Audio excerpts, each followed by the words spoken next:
If you live your life in sage mode rather than regular mode,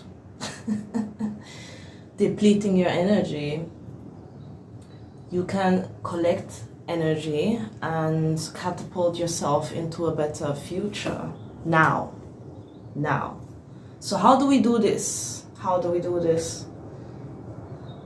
First of all, when I was about 24-ish years old, so roughly 7 years ago, I felt like my life was going all the wrong ways. I didn't have the career I wanted, I didn't have the relationships I wanted, like romantically, friendship-wise.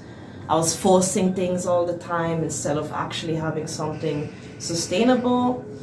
And that made me depressed, you know? I mean, my depression was building up from like an earlier age until then, but at that age, the mid-20 crisis that a lot of us have and don't know about, because nobody's telling us that that's gonna happen, we feel like I'm supposed to be settled, right? If I don't settle now, something wrong with me. But that's a lie. That's a lie. I started asking myself deeper questions. And one thing that really helped me in my life was to be open-minded. If you're closed off, you don't learn. If you're arrogant and you think you know everything, you don't learn. That doesn't matter what it is. You can think you know everything about yourself, you can think you know everything about other people, about how your future's gonna look like. You can be a pessimist and tell yourself you're a realist, which is another lie that you keep telling yourself. If you're depressed, there are some lies you're telling yourself as well, I would argue. To step into sage mode, which gives you infinite energy, you have to look at the little things. You have to seek beauty where you feel like it's a rotten place, but you have to find that one little thing that gives you a sense of meaning.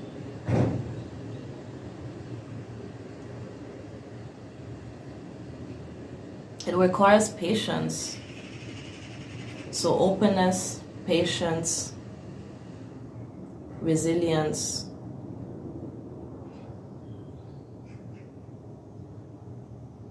It takes time. It requires looking at details. You can't just skim over things, you can't just brush over things. You can't just take a thought and an emotion and run with it.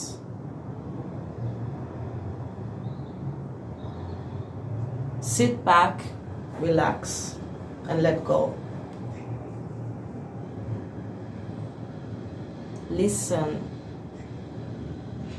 Listen closely.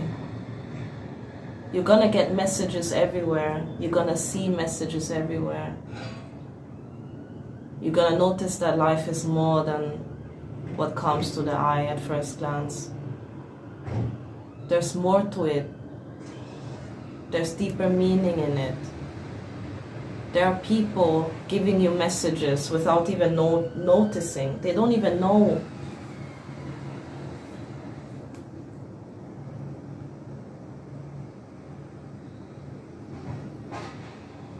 It's beyond these bad moments and bad phases in your life. Sometimes we need it. We need darkness to see the light. If there was light everywhere, there would be no light, because that's just light. There's no contrast, right? How do we know that there's light if there's no darkness?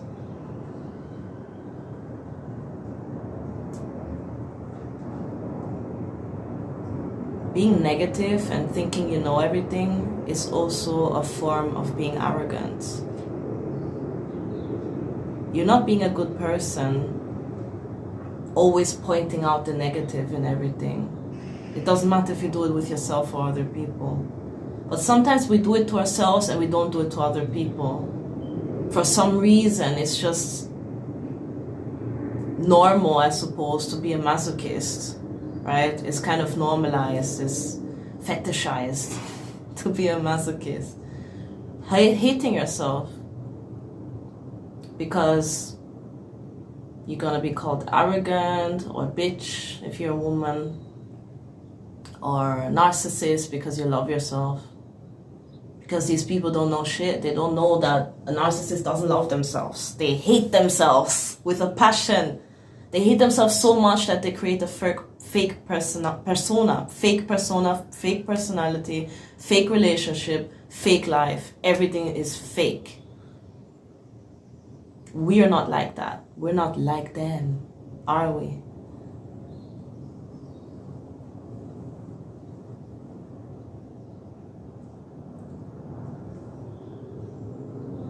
Close your mouth. Listen to your thoughts. Be aware. Train your awareness and listen to the messages that are sent your way on a daily basis, because they are.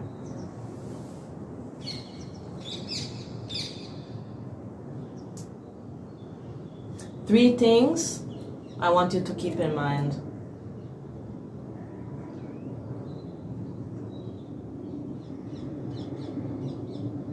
You have to be careful with the worst enemy of your life, which is yourself.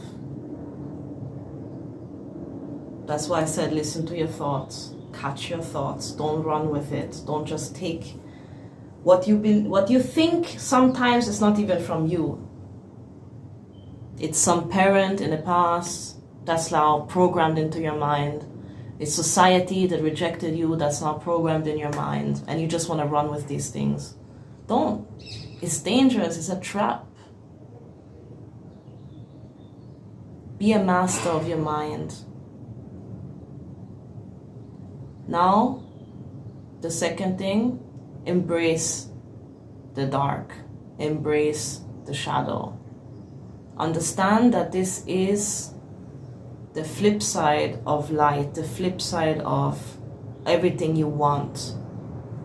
Because you have to experience this first to know what you want. That's the easiest way to know what you want, and the most clear way as well. If you embrace the dark about yourself, automatically you're shining light on it, which transforms you as a person. People now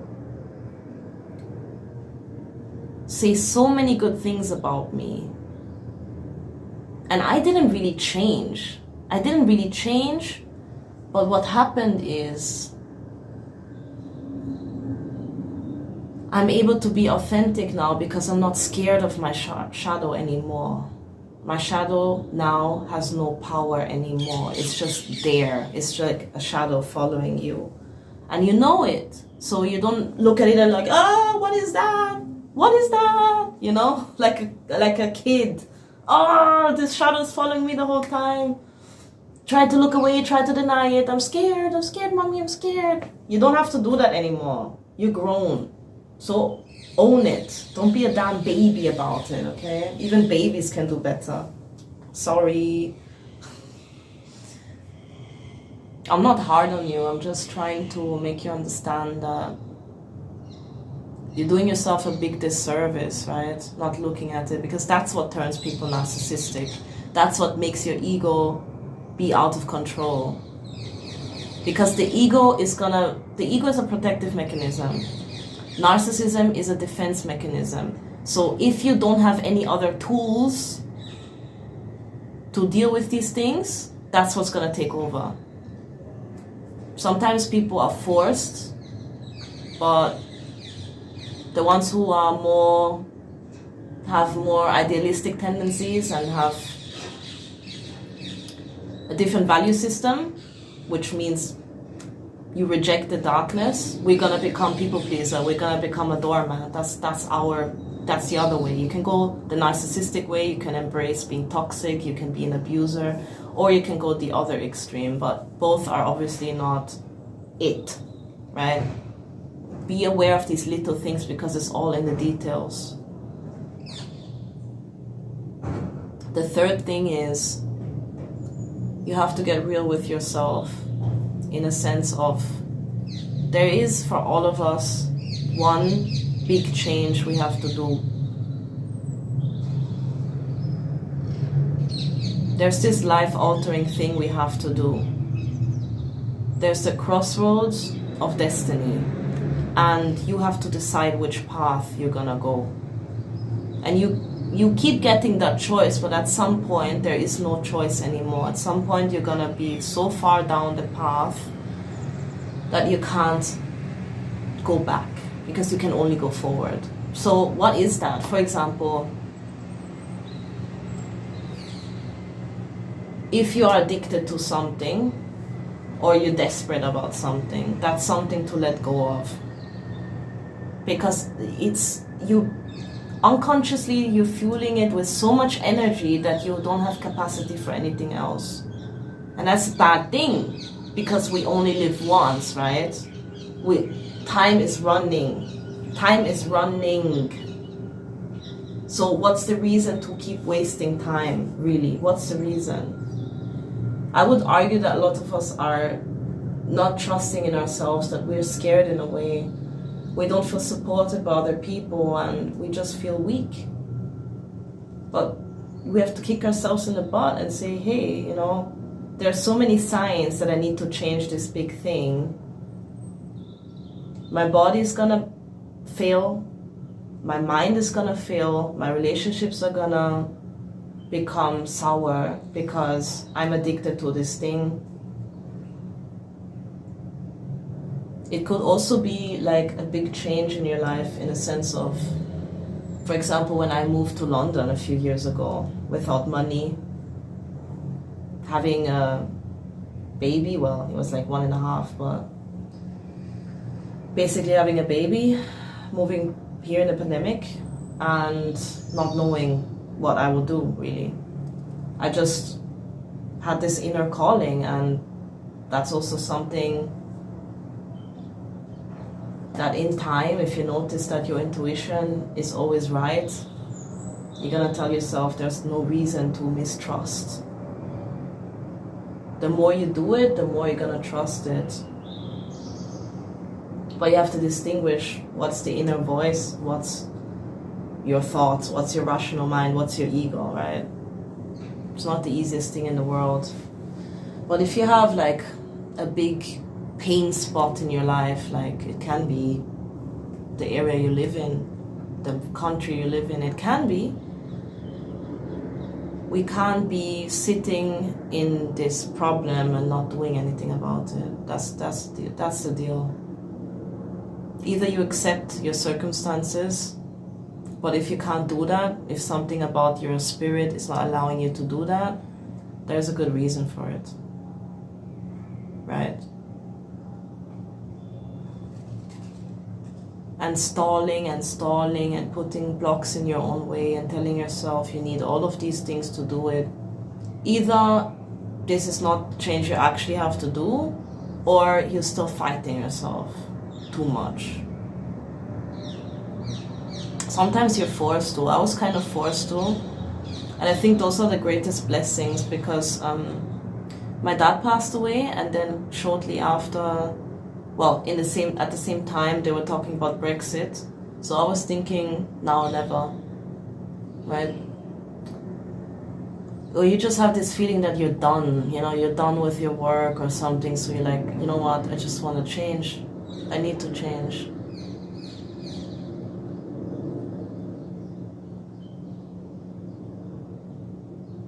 These things build character, they build strength when you go through it.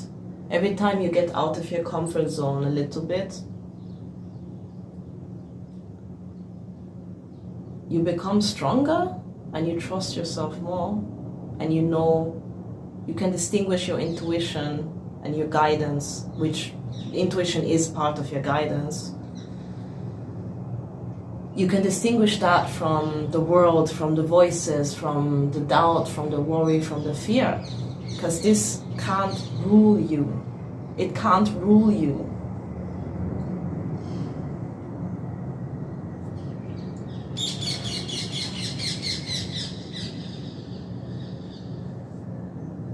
Sage mode is about building up power.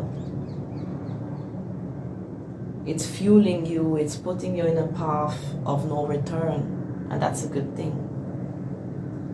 Because we are walking the path of our purpose, we're walking the path of what we're meant to do, our destiny. Nobody can take this power away from you. But if you just rely on spiritual brute strength, so to speak, if you just rely on your rational mind, if you just rely on, oh, I know already I can do this, so I'm just gonna do this, go the safe route, just try, but you're gonna see that it's limited and you're gonna be depleted. Why? Because the energy comes from a different source. Sage power is sourcing energy from all around you. It's not just inside of you, it's all around you. And that's the step you have to do. That's the thing that's missing to have energy that is long lasting and that nobody can take away from you. And other people are evil is gonna be still attracted, but also at the same time kind of repelled. They're gonna feel more like uneasy, and the people who are supposed to be in your life are gonna be attracted to you like a magnet, and they're gonna appreciate you. Never be closed off to the possibility that you lived in darkness for a reason, and the opposite is awaiting. Don't settle with the dark. Don't think this is it. Never think this is it. Because it's not it. It's not end of story. It's not your end yet. If you have anything to add, if you have anything you want to talk about, I read all of my comments, so feel free to comment, like the video, share, and see you soon.